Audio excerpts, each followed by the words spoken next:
Hey guys, my name is Besti Ijamawachuku, and today we're going to be talking a lot about the Igbo Organization of New York. We're going to go into a very descriptive detail of their purpose and as well as analyzing their website to see how well it does reach and target the youth and insiders and outsiders of many prospects. Today, we're also going to have one of the members of the Igbo organization join us for a quick interview, which I'm very much looking forward to. I think you all will absolutely enjoy. So let's get into the video, and I hope everyone enjoys. Thank you. Hello, guys. I do apologize for the noise in the background, but let's get into this. So, this is the official website for the Igbo Organization of New York. It is very accessible. Literally, I typed in Igbo Organization of New York, and it was one of the websites that popped up.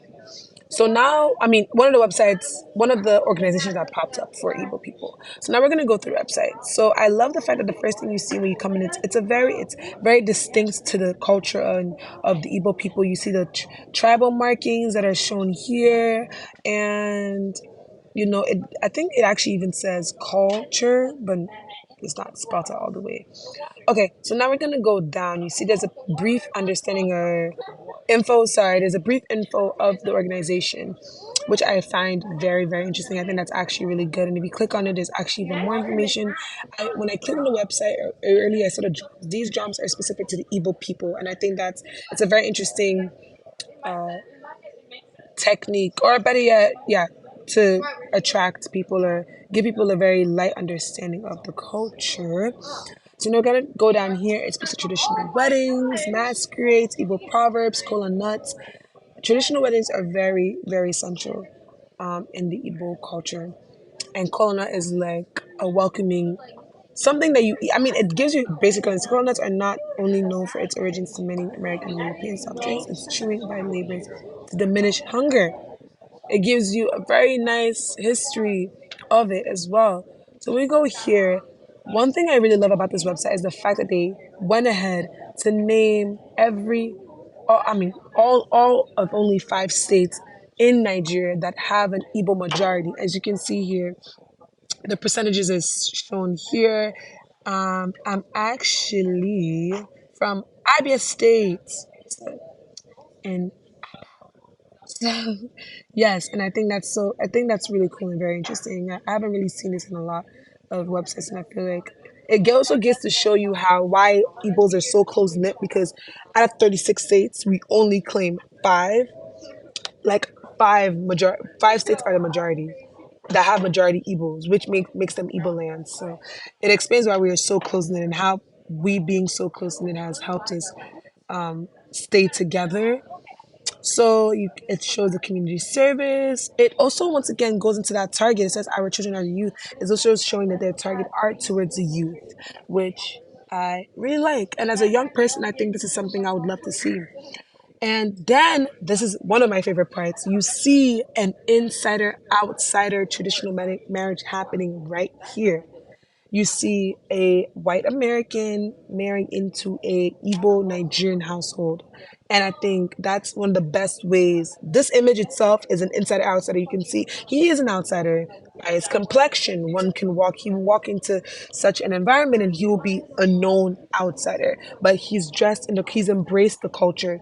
And I think that's the most important thing about being an outsider when it comes to trying to delve into other cultures is being able to embrace those cultures. It's like a salad bowl. You have the melting pot, you have the salad bowl. He is entering deep into that salad bowl. It's an analogy used to describe culture shock, I guess. Or, yeah, I think that's actually the best way to say it. You see, it talks about reading more. There's a whole, oh my, I don't even know the words are not even coming to me right now, but this is absolutely amazing because it really goes into depth. Like, it gives you a history of the Igbo community as an outsider's point of view. It gives you even history about the Igbo of Nigeria, the culture, the history, the traditions.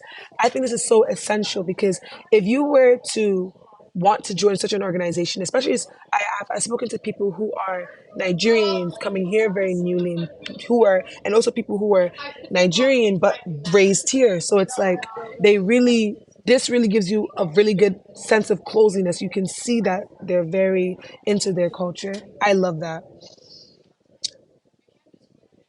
And it even goes into more debt, more debt. I think this is absolutely amazing. And they have a call. Give us a free call.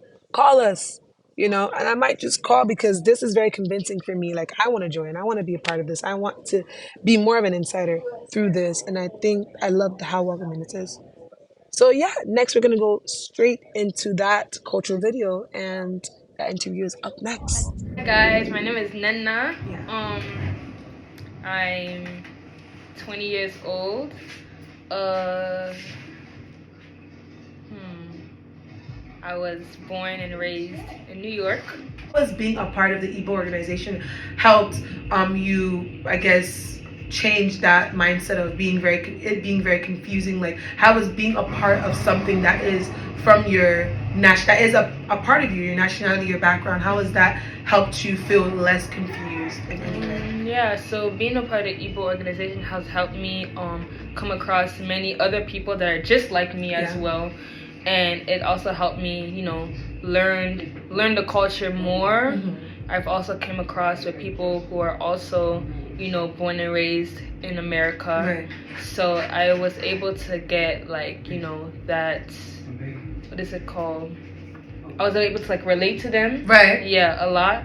So it's been, pretty good getting to know my people. Right. And also sharing similarities. We are now live. You can go ahead and introduce yourself. Hello, I'm Abel Chukuma Zaku, and I'm a student at QC. Nice. Tell me a little bit more about yourself, about your ethnicity and your ethnic group. So I am Nigerian. My mom is Edo, and my dad is Igbo. I was born here, and I visited Nigeria a couple times. Most recent has been 2 years ago, I believe. And yeah, that's me. Very interesting. You mentioned to me that your mom is Edo and your dad is Igbo, which means that to an extent you're an insider. You're an outsider and an insider in the Igbo culture? Yeah, exactly. Interesting. How has that been for you? Honestly, it's been a struggle because most Nigerian people I come across are Igbo, and Igbo is most spoken language in Nigeria. So the fact that I can't speak that language is really hard to communicate with, even family back home when I talk to them. So yeah. Very interesting. And in addition to that, you were telling me off camera that you were raised in America, and you were born here. Yeah. Ooh, so that means you have more of an outsider's. Exactly. Go ahead, talk to me about that. I attended an African church, but as far as learning the culture, I had no real opportunity to, just because my mom wanted to grow up in a very Americanized home. She didn't want it to impact the way I learned English or anything. So yeah. Interesting. So, which means I'm assuming you don't speak the language, Not at all. I know a couple, key phrases, but. Interesting. Okay, very, very interesting. Now, go ahead and tell me how you came across the Igbo organization website, and go ahead and talk to me about it. So one day I was just curious about my ethnicity and my heritage, and I was just searching up different clubs or opportunities to meet other African people in the same shoe as me, maybe. And I came across this website that promoted learning about my Nigerian heritage and my culture, and it mentioned cool events like participating in mock traditional weddings or just events to meet other people that share my heritage, and I signed up for it.